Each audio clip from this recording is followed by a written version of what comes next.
Salam, kasih karunia, rahmat dan damai sejahtera datangnya dari Allah.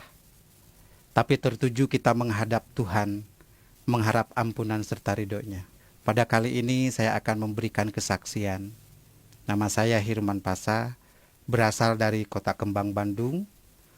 Pada saat itu saya menganut agama Islam karena turunan dari orang tua dan nenek moyang saya. Dan pada saat itu juga saya menjadi seorang pendidik di salah satu pondok pesantren di Kota Kembang, Bandung. Jadi pada saat itu saya sakit jantung, bahkan saya harus dirawat di rumah sakit Bromeos, Bandung.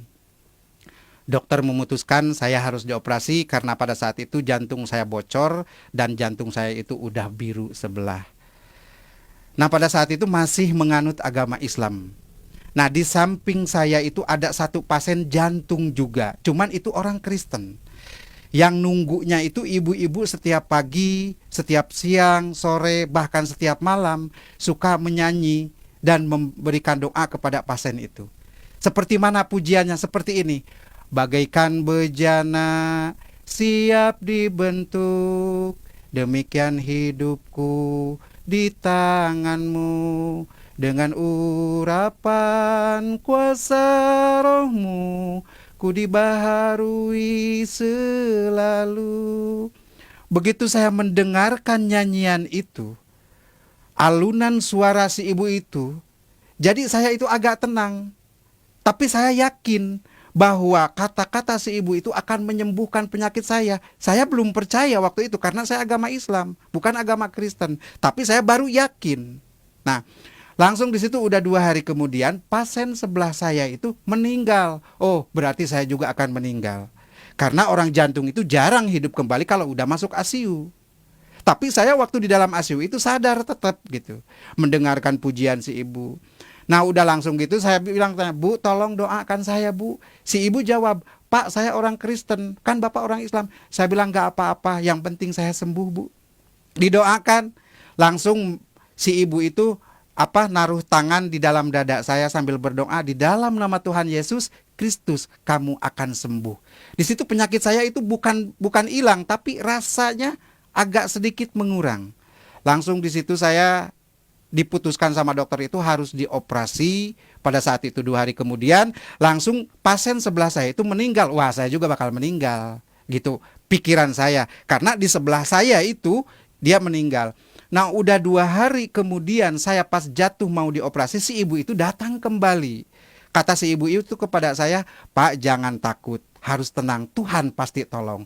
Tapi si ibu sebelum pulang menyimpan aqua di depan saya itu. Saya minum itu aqua, berkurang, saya dibawa ke lab, langsung dokter memutuskan saya tidak jadi dioperasi, sekaligus saya sembuh. Puji Tuhan, luar biasa. Baru doa, baru pujian yang dilemparkan ke badan saya udah sembuh total.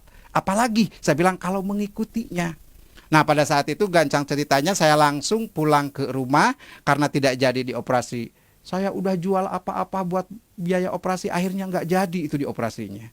Nah, langsung di situ saya nyari itu alamat si ibu itu. Cuman waktu itu saya lupa minta alamat si ibu itu. Padahal masih orang Bandung dia.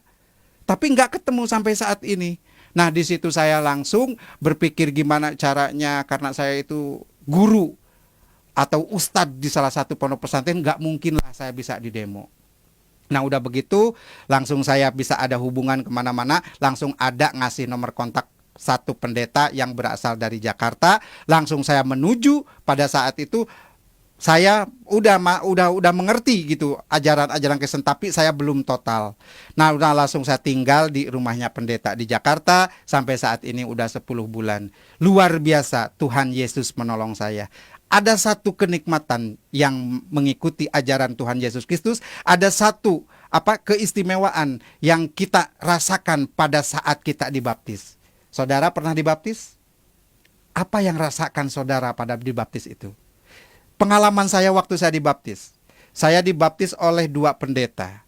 Ya, langsung begitu turun, masuk ke kolam baptisan, saya dibaptis. Begitu ditenggelamkan, saya katanya pingsan. Padahal saya bukan pingsan, dibawa salah satu orang, tapi yang saya nggak kenal, ke satu tempat yang luar biasa indahnya. Burung-burungnya, air-airnya, taman-tamannya indah sekali. Nah, pada saat itu saya pingsan katanya karena waktu dibaptis itu. Nah, di situ saya sama satu orang yang tidak dikenal itu dikasih kenang-kenangan atau dikasih bingkisan, sampai saat ini belum ketemu. Apa sih artinya itu?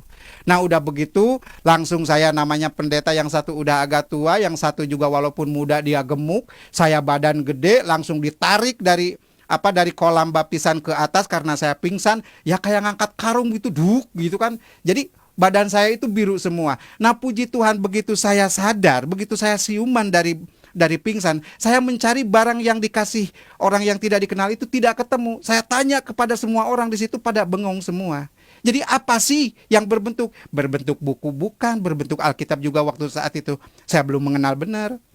Nah, langsung saya setelah itu, setelah dibaptis, langsung saya kembali lagi ke rumahnya Pak Pendeta. Jadi sampai saat ini saya sudah 10 bulan di rumahnya Pak Pendeta. Luar biasa Tuhan menolong saya. Cobaan, kritikan dari keluarga, bahkan sekaligus saya dibuang dari keluarga, bahkan istri tercinta satu pun minta dicerai, anak pun sampai saat ini tidak ada komunikasi dengan saya. Tapi bagi saya nggak apa-apa. Yang penting saya punya Bapa, yang penting saya punya juru selamat. Karena waktu di dalam dulu itu tidak ada juru selamat. Ada juga sapaat. Ya, kalau sapaat itu kalau orang mau sapaat, di sapaat kan, kalau juru selamat itu beda. Semua orang mengikuti dia pasti jalan. Mungkin ini yang dinamakan Shirathul Mustaqim, jalan kebenaran. Saya pernah pernah membaca di dalam satu kitab Tizan Daruri. Kalau di dalam Islam itu tauhid. Ya, kalau di dalam Kristen itu adalah teologi ketuhanan.